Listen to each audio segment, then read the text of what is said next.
আসসালামু আলাইকুম। কেমন আছেন সবাই? আশা করছি সবাই ভালো আছেন। কাছে দূরে যে যেখান থেকে এই মুহূর্তে আমার ভিডিওটি দেখছেন সবাইকে অসংখ্য ধন্যবাদ জানিয়ে আজকের ব্লগটি শুরু করছি। আশা করছি আজকের ভিডিওটি আপনাদের ভালো লাগবে। আর যদি ভিডিওটি ভালো লেগে থাকে তাহলে প্লিজ ভিডিওতে একটি লাইক দিয়ে দিবেন। আপনাদের একটি লাইক আমার ভিডিওকে আরও অনেকের কাছে পৌঁছে দিতে সাহায্য করবে।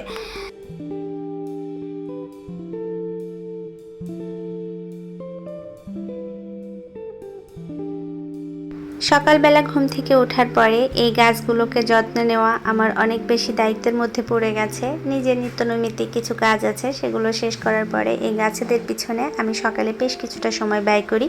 তারপরে আমার অন্যান্য কাজে চলে যাই। তো সেই সময়টাই এখন আমি তাদেরকে দিচ্ছি।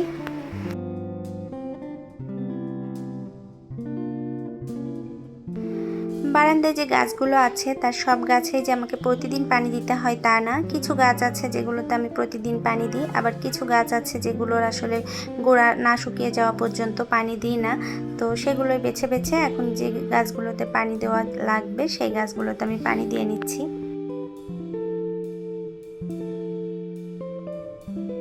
গাছেদের যত্ন নেওয়া তো শেষ হয়ে গিয়েছে, এবার এসেছি ছেলে মেয়ের যত্ন নিতে। ছেলে মেয়েরা এখনও ঘুম থেকে কেউ ওঠেনি, উঠি উঠি করছে সবাই। তো এই ফাঁকে ভাবলাম নাস্তাটা বানিয়ে নিই, আর হয়তো আমার নাস্তা বানাতে বানাতে তারা উঠেও পড়বে। তাদের দু ভাই বোনেরই এটা খুব পছন্দের খাবার, এটা বানালে তারা বেশ মজা করে খায়। তো এই কারণে দুজনের জন্য একই নাস্তা বানিয়ে নিচ্ছি।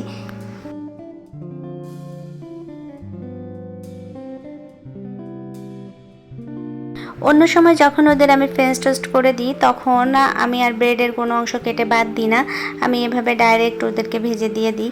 কিন্তু আজকে মনে হলো যে একটু বাইরের অংশটা ফেলে দিই, কারণ প্রয়াস খেতে পারে, প্রথির খেতে একটু সমস্যা হয়, বাইরের অংশটা শক্ত হয়ে যায়। যেহেতু ও দ্রুত খেতে পারে না, অনেকটা সময় নিয়ে খায়, সে কারণে ভাবলাম যে আজকে একটু অন্যরকম করে গোল করে কেটে নিই, তাহলে দেখতেও সুন্দর লাগবে আর খেতেও অসুবিধা হবে না। আর সেই ভাবনা থেকেই একটু গোল করে কেটে নিয়েছি। একটা কৌটার মুখ দিয়ে আমি একটু সাইজ করে নিয়ে পরবর্তীতে আমি পাশ থেকে ছুরি দিয়ে কেটে নিয়েছি, কারণ ব্রেডগুলো আসলে কৌটার মুখ দিয়ে ওভাবে কাটা যাচ্ছিল না। তো সে কারণে গোল করে এভাবে কেটে নিয়েছি। আর এখন আমি এখানে 2টা ডিমের সাথে লিকুইড কিছু দুধ দিয়েছি আর সামান্য একটু গোলমরিচের গুঁড়া দিয়ে এখানে একটা ব্যাটার তৈরি করে নিয়েছি।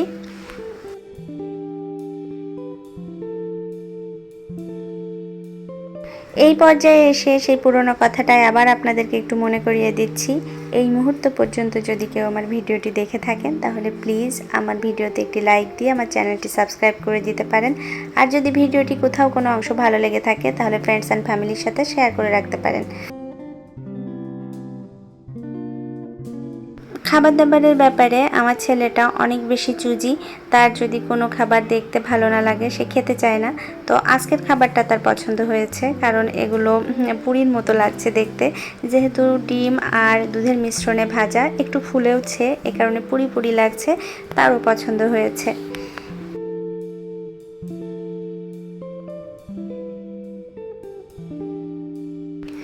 প্রয়াসকে নাস্তা দিয়ে দিয়েছি, প্রথিকেও নাস্তাটা খাইয়ে দিয়েছি, আর এখন এসেছি ঘরের অল্প বিস্তর কাজকর্ম করে নিতে। আজকে ভেবেছি যে দুপুরে আজকে রান্নাবান্নার কোনো চাপ রাখবো না, কারণ ফ্রিজে যা খাবার আছে তা দিয়ে শেষ করে ফেলবো। আর যা রান্না করার আমি বিকেলে রান্না করব বা সন্ধ্যার দিকে রান্না করব, সব কিছু মিলায়ে রাতের খাবারের একটা আয়োজন থাকবে। কারণ হচ্ছে প্রয়াসের বাবা আজ যেহেতু ছুটির দিন, সেহেতু ভেবেছিলাম দুপুরেই কিছু একটা ব্যবস্থা করব, কিন্তু সে যেহেতু থাকবে না, রাতে ফিরবে, তো ভাবলাম যে ঠিক আছে এখন ফ্রিজে যা খাবার আছে সেগুলোই আমরা খেয়ে নিই, আর একবারে রাতে খাবার দাবার রান্না করব বা বিকেলে, তখন রাতে সবাই ফ্রেশ খাবারটা খাওয়া যাবে। এ কারণে আর সকালে রান্নার কোনো চাপ রাখিনি। এ কারণে একটু ঢিলামেলাভাবে কাজকর্ম করে নিচ্ছি আস্তে ধীরে, কারণ রান্নার চাপ থাকলে কিন্তু কাজগুলো খুব তাড়াহুড়া করে করতে হয়। তো যেহেতু রান্নার কোনো চাপ নেই সেহেতু আমি খুব আস্তে ধীরে কাজকর্ম করছি, আর যা কিছু রান্না তা তো আমি বিকেলেই করব।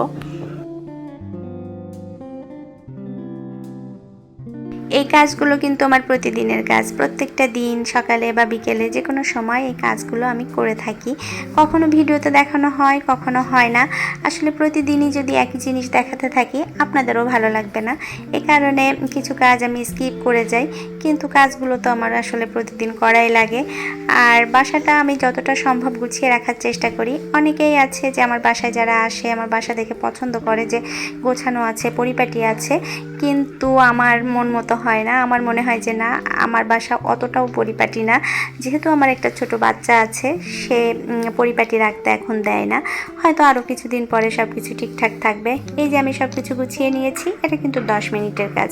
10 মিনিট পরে কিন্তু এই রুমটার অবস্থা এরকম আর থাকবে না। সমস্ত কিছু এলোমেলো করে ফেলবে। যাই হোক, রুমটাকে আমি একটু গুছিয়ে নিয়েছি। আর এখন আমি আমার ড্রেসিং টেবিলটাও একটু গুছিয়ে নেব। আসলে অনেক দিন যাবত আমি শুধু উপর উপর সব কিছু মোছামুছি করেছি, আর ভেতরটাই কিন্তু এলোমেলো হয়ে অনেক ময়লা জমে গিয়েছিল। এ কারণে এখন ভাবলাম যে আজকে যেহেতু রান্নার প্রেশার নেই, আর আস্তে ধীরে এই কাজগুলো আমি গুছিয়ে নিই, সেটাই এখন করে নিচ্ছি। আমার ড্রেসিং টেবিলের বাইরের অংশে আমি তেমন কিছুই রাখতে পারিনি, সব কিছুই ভেতরের অংশে রেখেছি। এর একটা কারণ, প্রতি সব কিছু ফেলে দেয়। যাদের ছোট বাচ্চা আছে তারা তো বুঝেনি কী অবস্থা, এ কারণেই রেখেছি। এর একটা সুবিধাও আছে, আমি তো ভেতরেরটা প্রতিদিন পরিষ্কার করি না এভাবে ডিপলি, কিন্তু বাইরেটা তো আমাকে প্রতিদিন মোছামুছি করতে হয়। সেক্ষেত্রে দেখা যাচ্ছে কোনো কিছু সরিয়ে আর আমাকে মোছামুছি করতে হয় না, এটা একটা সুবিধা। আর এই ছোটো বক্সটাতে আমি ছোট ছোট জুয়েলারিগুলো রেখেছি যেন পড়ে না যায়। এটা বেস্ট বাই থেকে কিনেছিলাম। আর এই তো এখন সব কিছু একটু টুকটাক সব এলোমেলো ছিল যেগুলো, সেগুলো সবই ভালো মতো গুছিয়ে নিচ্ছি। আমার আসলে মেন দুর্বলতা এই যে জিনিসগুলো এই মুহূর্তে আমি সাজিয়ে রাখলাম, সেগুলো লিপস্টিক আর পারফিউম। এটা এর আগেও আমি অনেক ভিডিওতে বলেছি। এটা সব কিছু ভেতরে থাকাতে আমার তেমন কোনো সমস্যা হয় না, কিন্তু প্রয়াসের বাবার বেশ কিছু সমস্যা হয়। কারণ এখানে যেহেতু চিরুনি, লোশন এগুলো থাকে, এগুলো যেহেতু ছেলেদেরও লাগে, সেক্ষেত্রে তার অসুবিধা হয়। সে যখন অনেক সকালে উঠে এখান থেকে কিছু নিতে যায়, টুকটাক শব্দ হলেই প্রতি জেগে যায়, আর সেও কিন্তু খুব বিরক্ত হয় এতে।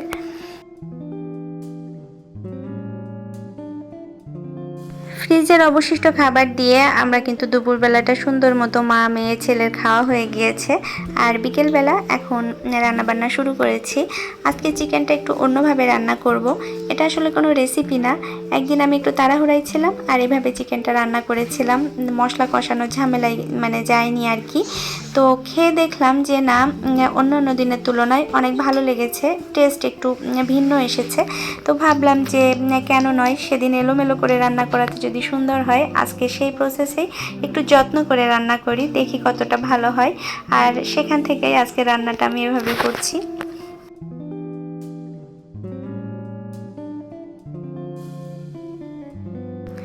তাড়াহুড়া করে বা অবহেলা ভরে কোনো কাজ করার সব ফলই যে খারাপ হয় তা কিন্তু না, কিছু ফল ভালোও হয়। যেমন এই যে আমি সেদিন তাড়াহুড়া করে রান্না করেছিলাম, ভেবেছিলাম কোনো রকম খাওয়া গেলেই হবে, কিন্তু তার টেস্ট হয়েছিল অসাধারণ। আর সেখান থেকেই এই যে আজকে একটা রেসিপি তৈরি হয়ে গিয়েছে। তো এটা একটা ভালো জিনিস হয়েছে, খারাপ কিন্তু হয়নি।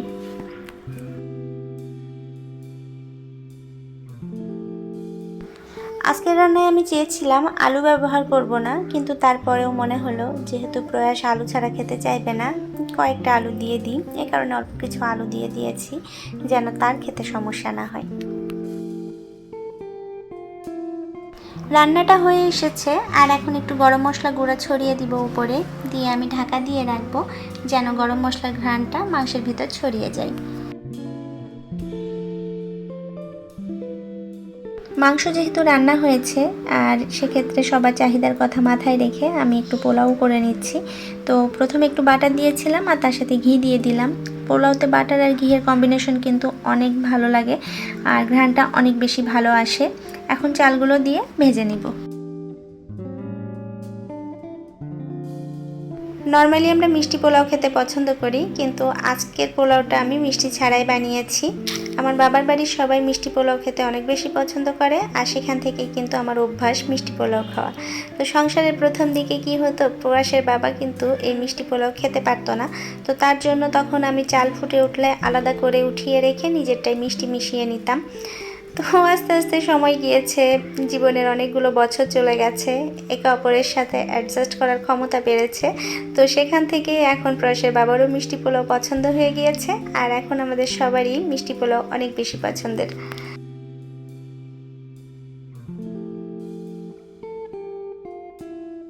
চালটা ভাজা হয়ে গিয়েছিল আর পরিমাণ মতো পানি দিয়ে দিয়েছি, সাথে হাফ কাপ পরিমাণ গুঁড়া দুধ দিয়ে আমি মিশিয়ে দিয়েছি।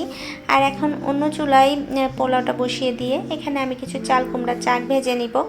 আমাদের এলাকায় কিন্তু এই গোল গোল করে যেগুলোকে ভাজে সেগুলোকে চাকই বলে, যেমন চাল কুমড়ার চাক, বেগুনের চাক। অন্য এলাকায় কি বলে আপনারা আমাকে জানাতে পারেন। আমাদের এলাকায় কিন্তু এটাকে চাকই বলে। তো সেগুলোই আমি একটু ভেজে নিচ্ছি। এই খাবারটা কিন্তু পোলাওয়ের সাথে অনেক বেশি ভালো যায়, খেয়ে দেখতে পারেন আপনারা।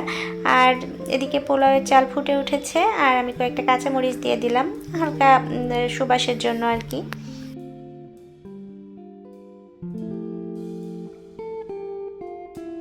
এই চাকটা আজকে আমি সিম্পলভাবে ভেজে নিচ্ছি, কিন্তু এটা সরিষা বাটা দিয়ে ভাজলে অনেক বেশি মজা হয়। কিন্তু আমার আজকে ইচ্ছা করলো না ঝামেলা করতে, যেহেতু সন্ধ্যা পার হয়ে গেছে অনেক আগে, মোটামুটি রাতই হয়ে গিয়েছে।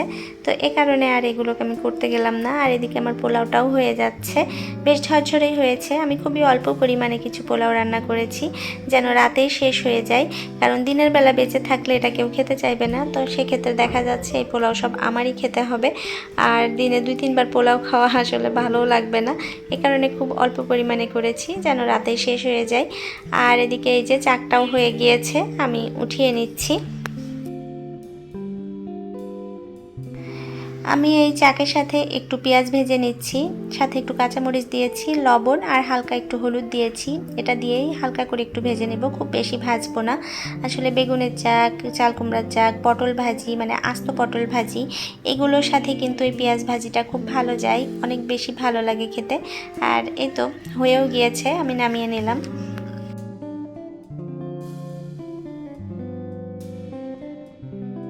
এখন আমি খাবারটা টেবিলে নিয়ে এসেছি আর আমরা খাওয়া দাওয়াটা শেষ করে নিব। প্রয়াস গিয়েছিল তার ফ্রেন্ডের বাসায়, তো ওখান থেকে ভাবি তাকে খাইয়ে দিয়েছে, এ কারণে সে খাবে না। আর আমরা নিজেরাই খেয়ে নিচ্ছি।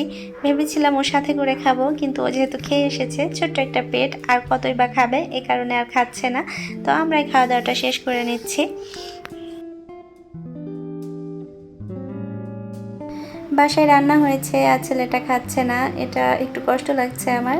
যদিও সে সেখান থেকে পোলাও মাংস এগুলোই খেয়ে এসেছে, তারপরেও আমি ওকে বললাম যে আর একটু খাবে নাকি। তো বাবা বলছে যে না, ওকে আর খেতে দিও না, ও যেহেতু খেয়ে এসেছে, জোর করে খাওয়ানো ঠিক হবে না। তো এই কারণেই ওকে ছাড়াই আমরা খেতে বসে গেছি। খাওয়া দাওয়া শেষ হয়ে গিয়েছে আর আমি টেবিলটা এখন একটু গুছিয়ে রাখবো। আসলে টেবিলে যেহেতু ময়লা পড়েছে, আর ময়লা না পড়লেও আমি প্রতিদিন কিন্তু রাতে একবার এভাবে গুছিয়ে রেখে তারপরে ঘুমাতে যাই। খাবার দাবার খাওয়ার পরে এখানে কিন্তু কিছুটা ময়লা এটা সেটা পড়ে। আর যেহেতু এখন আমাদের খাওয়ার মাঝে প্রতি আসে, আমরা মাঝে মাঝে ওকে মুখে একটু খাবার দেই, সেক্ষেত্রে খাবার কিন্তু মাঝে মাঝে একটু ফ্লোরে পড়েও। তো আমি প্রতিদিনই টেবিলটা ক্লিন করে ডাইনিংটা এভাবে ঝাড়ু দিয়ে পরিষ্কার করে তারপরে ঘুমাতে যাই। তো আজকেও তার ব্যতিক্রম নয়। তো এই সব টুকিটাকি কাজ করতে করতেই এখন আপনাদের কাছ থেকে বিদায় নিয়ে নিচ্ছি। দেখা হবে নতুন কোনো ভিডিওতে, ততক্ষণ পর্যন্ত ভালো থাকুন। আসসালামু আলাইকুম।